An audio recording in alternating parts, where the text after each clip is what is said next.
A história de Caleb, o homem de coração íntegro.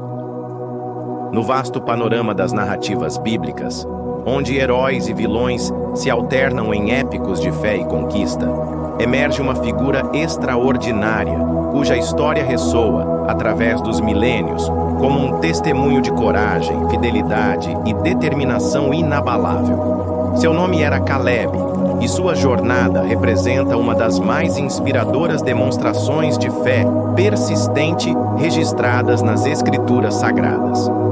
Origens de um guerreiro Caleb, filho de Jefoné, da tribo de Judá, nasceu durante os anos de escravidão do povo hebreu no Egito.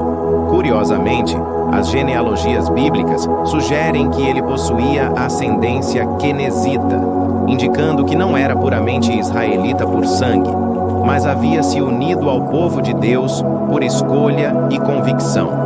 Esta origem mista tornaria sua fidelidade ainda mais notável, demonstrando que a verdadeira pertença ao povo de Deus não dependia apenas de linhagem sanguínea, mas de coração e compromisso espiritual. Cresceu testemunhando as maravilhas do Êxodo, as 10 pragas que assolaram o Egito, a abertura milagrosa do Mar Vermelho, a provisão sobrenatural no deserto com maná e água da rocha. Estas experiências formaram o caráter de um homem que aprendeu desde jovem a reconhecer e confiar no poder infinito de Jeová. A missão dos 12 espias. O momento decisivo na vida de Caleb chegou quando Israel acampou em Cádiz Barneia, nas fronteiras da terra prometida.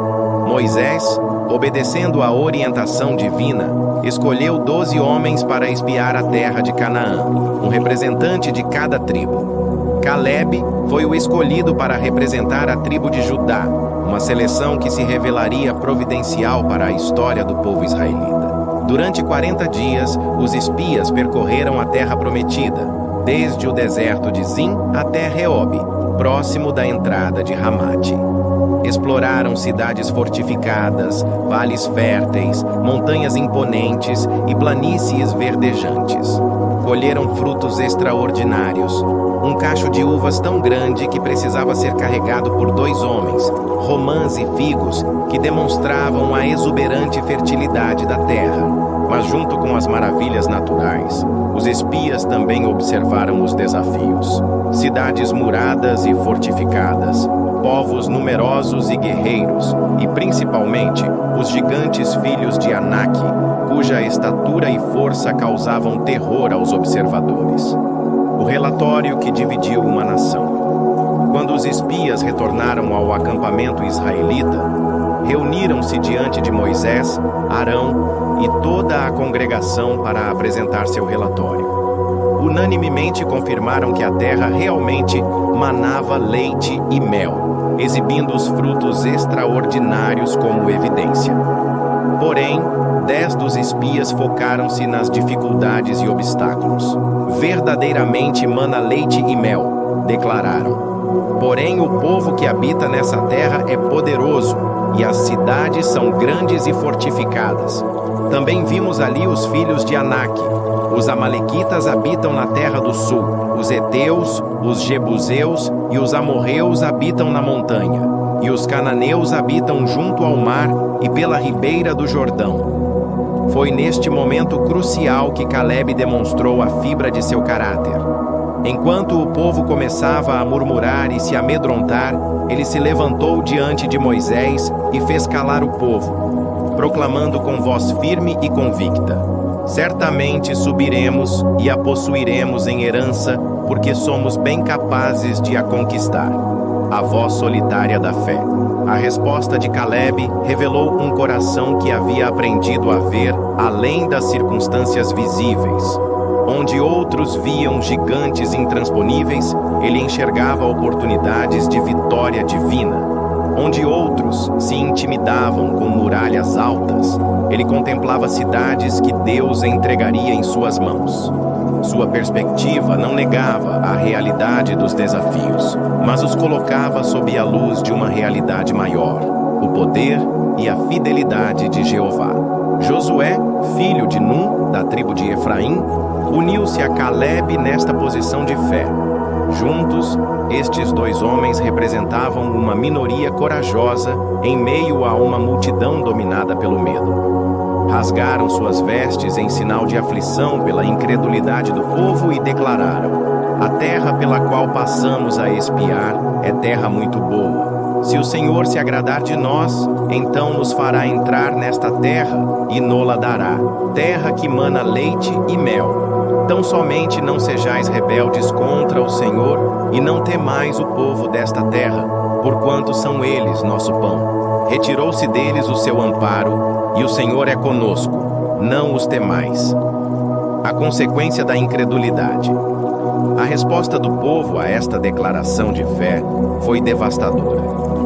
Em vez de se animarem com a perspectiva da conquista, quiseram apedrejar Calebe e Josué.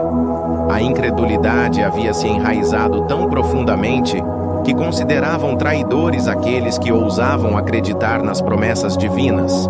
Foi então que a glória do Senhor apareceu na tenda da congregação, diante de todos os filhos de Israel. Deus expressou sua ira pela contínua incredulidade do povo e pronunciou um julgamento terrível. Toda aquela geração morreria no deserto, vagando por 40 anos, até que não restasse nenhum dos que haviam demonstrado falta de fé. Porém, em meio ao julgamento, brilhou uma exceção gloriosa. Deus declarou sobre Calebe: porém, o meu servo Calebe, visto que nele houve outro espírito e perseverou em seguir-me, eu o farei entrar na terra em que entrou, e a sua descendência a possuirá em herança. 40 anos de espera fiel. Começou então para Calebe uma jornada de paciência extraordinária. Durante 4 décadas, ele vagou pelo deserto junto com o povo rebelde, aguardando o cumprimento da promessa divina. 40 anos de espera não diminuíram sua fé. Pelo contrário, parecem ter refinado e fortalecido sua confiança em Deus. Durante este período, Calebe testemunhou a morte gradual de toda a sua geração. Viu companheiros, amigos e familiares sucumbirem um a um nas areias do deserto. A murmuração, a rebelião e a incredulidade cobraram seu preço terrível. Mas Calebe permaneceu firme, mantendo viva em seu coração a certeza de que Deus cumpriria sua palavra. Não sabemos detalhes específicos sobre como Calebe ocupou estes 40 anos, mas podemos inferir que se manteve ativo, útil e fiel. Quando finalmente chegou o momento de entrar na terra prometida, ele não estava quebrado ou enfraquecido pela longa espera. Estava forte, vigoroso e pronto para a conquista. O momento da recompensa. Após a morte de Moisés e sob a liderança de Josué, Israel finalmente atravessou o Jordão e iniciou a conquista de Canaã. Calebe, agora com 85 anos, participou ativamente das campanhas militares. Sua idade avançada não o impediu de ser um guerreiro valente e estratégico. Quando chegou o tempo de dividir a terra conquistada entre as tribos, Calebe se aproximou de Josué em Gilgal e fez uma solicitação extraordinária. Recordou a promessa que Moisés havia feito 45 anos antes e declarou: 40 anos tinha eu quando Moisés, servo do Senhor, me enviou de Cádiz Barneia para espiar a terra, e eu lhe trouxe resposta como sentia no meu coração. Mas os meus irmãos, que subiram comigo, fizeram desfalecer o coração do povo. Eu, porém, perseverei em seguir o Senhor meu Deus. A força da perseverança. O que Calebe disse a seguir revela o segredo de sua longevidade e vitalidade. E agora eis que o Senhor me conservou em vida, como disse. 45 anos há desde que o Senhor disse esta palavra a Moisés, andando Israel ainda no deserto. E agora, eis que hoje tenho 85 anos. E ainda hoje estou tão forte como no dia em que Moisés me enviou. Qual a minha força então era, tal também agora, para a guerra e para sair e entrar. Estas palavras não eram vanglória de um homem idoso tentando reviver glórias passadas. Eram o testemunho de alguém que havia descoberto que a fidelidade a Deus preserva não apenas a alma, mas também o corpo. A integridade de coração de Caleb havia se manifestado em força física sobrenatural.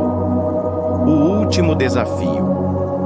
Mas Caleb não pediu uma herança fácil. Em vez de solicitar terras pacíficas e seguras, ele fez um pedido surpreendente. Agora, pois, dá-me este monte de que o Senhor falou naquele dia, pois naquele dia ouviste que estavam ali os anaquins e grandes cidades fortificadas. Porventura o Senhor será comigo, e os desalojarei, como o Senhor disse. O monte que Caleb solicitou era Hebrom, habitado pelos temidos gigantes filhos de Anak, exatamente aqueles guerreiros que haviam aterrorizado os 10 espias 45 anos antes. Aos 85 anos, Caleb estava pedindo para enfrentar os mesmos gigantes que haviam causado terror em sua juventude. A vitória final Josué abençoou Caleb e lhe deu Hebrom em herança. E o veterano guerreiro não decepcionou. Com a força que Deus lhe concedera e a coragem que sempre o caracterizara, Caleb expulsou os 3 filhos de Anak, Sesai, Aimã e Talmai. A cidade que havia sido um símbolo de obstáculo intransponível tornou-se sua herança conquistada. Hebrom tornou-se não apenas a herança de Caleb, mas também um símbolo poderoso. A cidade onde os patriarcas Abraão, Isaque e Jacó haviam sido sepultados agora pertencia ao homem cuja fé se assemelhava à destes grandes homens de Deus. O legado eterno. A história de Caleb transcende os limites de uma narrativa histórica para tornar-se um paradigma eterno de fé perseverante. Sua vida demonstra que a verdadeira força não reside na ausência de obstáculos, mas na presença de uma fé inabalável. Ele nos ensina que Deus honra aqueles que mantêm sua confiança nele, mesmo quando as circunstâncias parecem contradizer suas promessas. Caleb viveu a verdade de que a idade cronológica não determina a capacidade espiritual ou física quando alguém caminha em integridade com Deus. Aos 85 anos, ele possuía o vigor de um jovem e a sabedoria de um ancião, uma combinação poderosa forjada por décadas de fidelidade. Seu nome, que significa coração ou ousado, provou ser profético. Caleb realmente possuía um coração corajoso, não pela ausência de medo, mas pela presença de uma fé maior que qualquer temor. Sua história continua a inspirar gerações, lembrando-nos de que com Deus nunca é tarde demais para conquistar os gigantes em nossas vidas e reclamar as promessas que Ele nos fez. Assim, Caleb permanece como um farol de esperança, demonstrando que aqueles que perseveram em seguir o Senhor descobrirão que Ele é fiel para cumprir cada palavra que falou, não importa quanto tempo demore ou quão impossível possa parecer.